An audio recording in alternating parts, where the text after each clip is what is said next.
This is the next map that we got, drawn by Lewis Morris, when he was proposing to build a pier where the current pier is, and to allow ships to unload there. He put in a very detailed description, specification of how that was to be built. It wasn't built until the beginning of the 19th century. Within a few years it was washed away completely. So nothing of it survived. It was a total failure. But this does show Bridge Street, Pier Street, Great Darkgate Street, Little Darkgate Street, and the Guildhall here and the castle.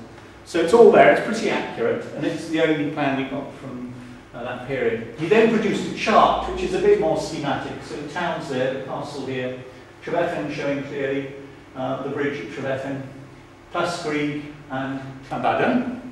And then his son produced a similar chart, which is slightly updated, and it is a bit more accurate. Bridge Street, Pier Street, Upper Darkgate Street, which is called various names. It was called Church Street at one stage, and Great Darkgate Street. So the proportions aren't quite right.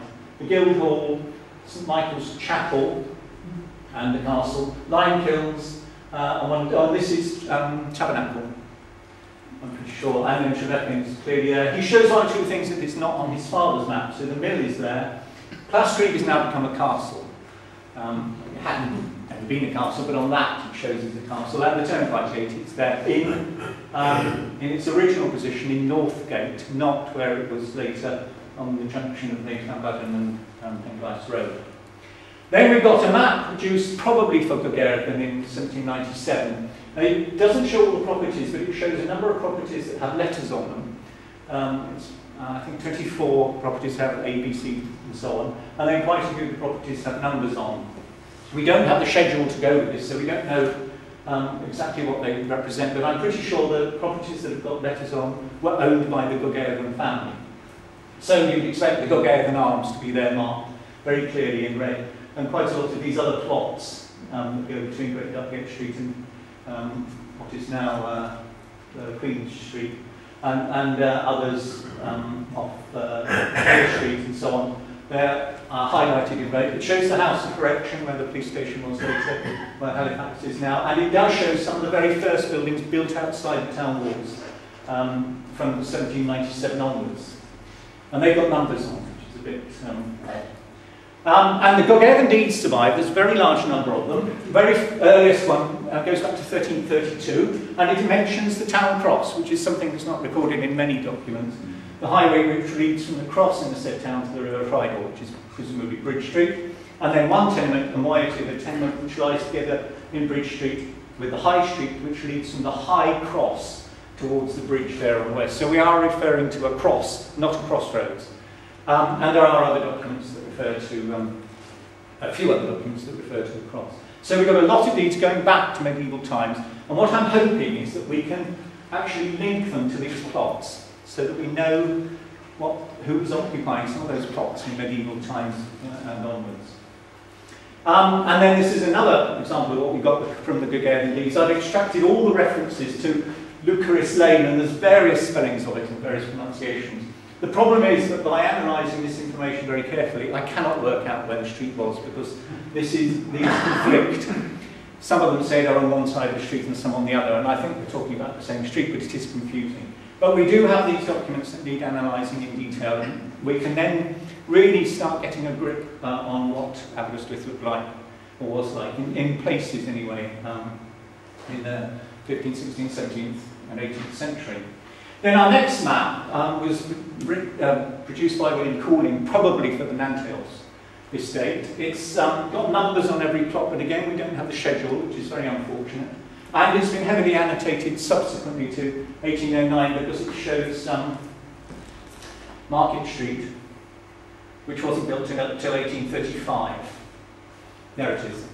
And there are no numbers on these plots. What happened is that the Nantails family demolished the talbot that was here, built Market Street, built the market here, and replaced the talbot there in 1835 or so. So we've got a map that shows a lot of the properties, but quite a lot of it has been added later, and if you see the original, it's very clear that that's annotations. The Nantails rentals survive in pretty good sequence. So this is the rental for 1772, and it lists some very interesting names. We've got Capital House, worth £10, 10 shillings a year, so it's quite a substantial house. We don't know where it is. But we know who was leasing it, and I think we can work out where that was. We also have the Salt Office, and the most expensive house in town was the Talbot, £23 a year. And they've got the names of the streets of these places. So we've got, just taking the Talbot in, these are all the references to the Talbot in the rentals that date from 1772 to 1856. So we know the name of the innkeeper, and we've got descriptions of him from visitors' diaries and the like. Some of them thought he was brilliant, some of them thought he was cheat. And you can see the value of it did go up around 1784 or 5, from 23 to 33 pounds, and then up to 48, and then up to 128. The sad thing is we've got two big gaps in the sequence from 1796 to 1807. I know where some of those are. They're in private hands. All the rest are in the National Library. And then 1809 to 1814. But for the rest of it's 40 properties in town that Nanteos had. For the rest of them, we've got an almost continuous sequence of occupants and the rentals. And I'd really like to try and bring all that together, and we know who is occupying all these properties in town. Once we can locate them, and I think we're going to be able to do that, because we've got the census returns from this date onwards, and then we can work backwards from there. We've got a very odd set of 3 illustrations, which are almost bird-eye views of the town, and they're very detailed, they're quite naive, and I think because they're naive as well, they're pretty accurate. So this is this is a well-known picture, very easy to identify all the buildings. We've got Castle House, which is exaggerated, St Michael's Church there, Trevechan Bridge and Trevechan, the Tabernacle Chapel, the Mill, the Guildhall, the Windmill in Windmill Court, and the Great Dark Gate, which I think is a very inaccurate representation of what was there. There are reconstruction drawings of the Great Dark Gate based on that, and I think it's quite wrong, and Great Dark Gate Street here, but I suspect they're pretty accurate representations of the building. So this is actually High Street there, with no buildings on the seaward side, and this is the land that Nanteos owned. We've also got this one. We don't have the original, but we do have a photograph of it that Peter Lewis the Mart took with his massive collection of photographs of the town. He copied all the pictures as well. And it's a lovely picture from Constitution Hill showing quite a lot of bathing huts. But we've got Castle House, all these buildings that are recognisable, Mount Pleasant, the Custom House, and Rock House. And then I can pretty well place all of those on a map now. I think it's accurate enough to do that. And then the third one, possibly by the same artist from the north. This is Great Dark Gate Street, North Gate, and there is the original toll gate, very clearly in place with the gate half open. This is the rope works, the building there, and these H-shaped things are the frames for drying ropes. That's behind the town hall and the garage, the town hall. Queen's Road is along here. This is the chapel in Baker Street. That's the Customs House. There's the Windmill, Castle House, again a bit bigger than it should be. And then the empty fields with Tabernacle over here and Trevechan Bridge. And so on. So it's all pretty identifiable and easily to put on a map. Then Dawson came to survey Aberystwyth, well, the whole of Ceredigion actually, in the 1820s for the first 1-inch series of maps, and this is the 2-inch draft that he produced, and again pretty accurate. We can identify most of the buildings. He wasn't terribly interested in this sort of detail, so they're blocks, but it does show the extent of the town in 1820. This is the Bath House, which I think was built in 1810, but I find real difficulty in proving that at the moment.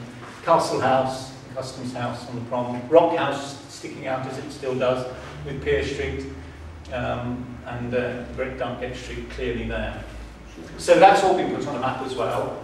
And then Wood's map of 1834 is the first complete and accurate map that we've got of Aberystwyth. It's not perfectly accurate, but it does show the extent of the town at that date. And what I've done is plotted the two onto the 1906 map. And all the buildings in black are on the 1820 map, and all the buildings in red are on the 1830 floor map. So you can immediately see how quickly the town was growing between those 2 dates. And I've done that, the same thing with all the other maps as well. They're all digitised onto the same base map.